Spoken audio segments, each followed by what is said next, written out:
Vasanthi stories and educational ఛానల్కి స్వాగతం. గత వీడియోలో నేను మీకు అష్టావక్ర మహర్షి తండ్రిని తన శిక్ష నుంచి ఎలా కాపాడాడు, తల్లిదండ్రులిద్దరిని ఎలా కలిపాడు అన్న విషయం గురించిన కథ నేను చెప్పాను. అంటే వందితో వాదనలో గెలిచి తన తండ్రిని శిక్ష నుంచి ఎలా రక్షించాడన్నది గత వీడియోలో మనం కథ రూపంలో తెలుసుకున్నాం. ఈ అష్టావక్ర మహర్షి యొక్క కథ గత వీడియోలో నేను పుట్టుక గురించి చెప్పాను, తండ్రిని ఎలా శిక్ష నుంచి కాపాడాడన్నది కూడా చెప్పాను. ఈ కథలో అతని యొక్క గొప్పతనాన్ని ఇంకొంచెం తెలుసుకుందాం వివరంగా.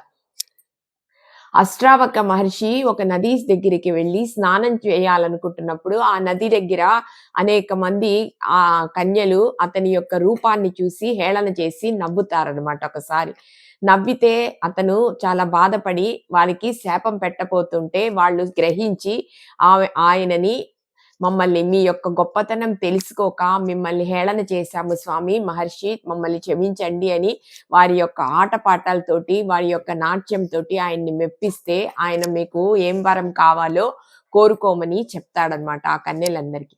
వారప్పుడు అడుగుతారు, మాకు విష్ణుమూర్తితో సాన్నిధ్యాన్ని ఏర్పడేలా చెయ్యండి మీరు అని అడిగితే, ద్వాపర యుగంలో కృష్ణ పరమాత్ముడు జన్మిస్తాడు, అప్పుడు మీకు గోపికల్లాగా మీరందరూ ఆయన దగ్గరే ఉంటారు, అతని సహచర్యంలోనే ఉంటారని వాళ్ళని దీవించి అష్టావక్ర మహర్షి వెళ్ళిపోతాడనమాట.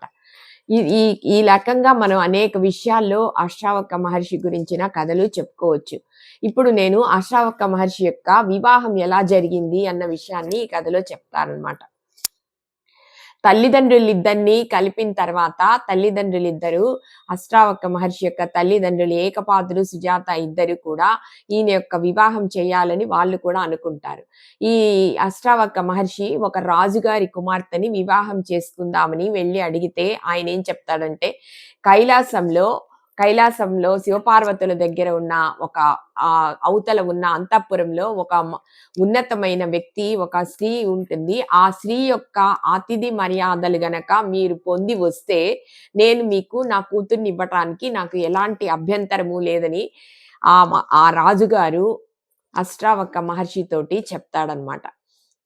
ఆ రాజుగారి యొక్క కుమార్తెని పెళ్లి చేసుకోవాలి అన్న ఆలోచన ఉండడం చేత ఈ అష్టావక్ర మహర్షి కైలాసానికి వెళ్ళి శివపార్వతుల అంతఃపురం దాటి ఇంకా ముందుకు వెళ్ళి ఆ రాజుగారు చెప్పిన ఆ ఉన్నతమైన వ్యక్తి గల మహిళ దగ్గర వెళ్ళి ఆమె యొక్క అంతఃపురంలో ఆయనకి అతిథి మర్యాదలు పొంది అక్కడ ఆయన జ్ఞానాన్ని ఎంతో ఆమెకి వినిపించి ఎంతో సంతోష పెడతాడు ఆ మహిళని. అప్పుడు ఆ మహిళ, మిమ్మల్ని నేను వివాహం చేసుకోవాలనుకుంటున్నాను కోరినా అప్పుడు ఆయన నిరాకరిస్తాడు. నేను ఇలాంటి ఆలోచనతో మీ దగ్గరికి రాలేదు, నేను మీ దగ్గరికి వెళ్ళమన్నారనే ఉద్దేశంతో మాత్రమే వచ్చాను అని చెప్తే అప్పుడు ఆ మహిళ ఎంతో సంతోషపడి, మీ యొక్క ఉన్నతమైన వ్యక్తిత్వాన్ని మీ మామగారు పరీక్షించదలిచే మిమ్మల్ని ఇక్కడికి పంపారు, నేను ఈ ఉత్తర దిక్కుకి సంబంధించిన ఉన్నతమైన ఉత్తర దిక్కుకి సంబంధించిన అధికారిని, నేను మిమ్మల్ని పరీక్షించదలుచుకునే నేను మిమ్మల్ని ఇలా అడిగాను,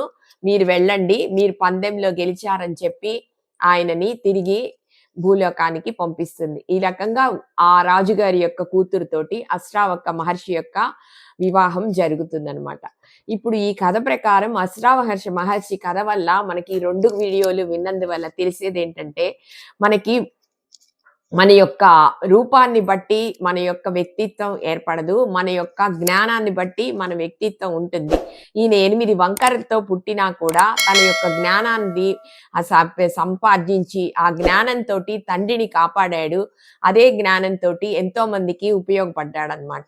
ఈ అష్టావక్ర మహర్షి యొక్క కథలో నుంచే మనం అష్టావక్ర గీత అన్నది కూడా చెప్పుకోవచ్చు అనమాట. ఆధ్యాత్మిక సంబంధమైన ఈ గీతలో చాలా ఎన్నో రకాల భగవద్గీత లాగా ఎన్నో ఉన్నాయి.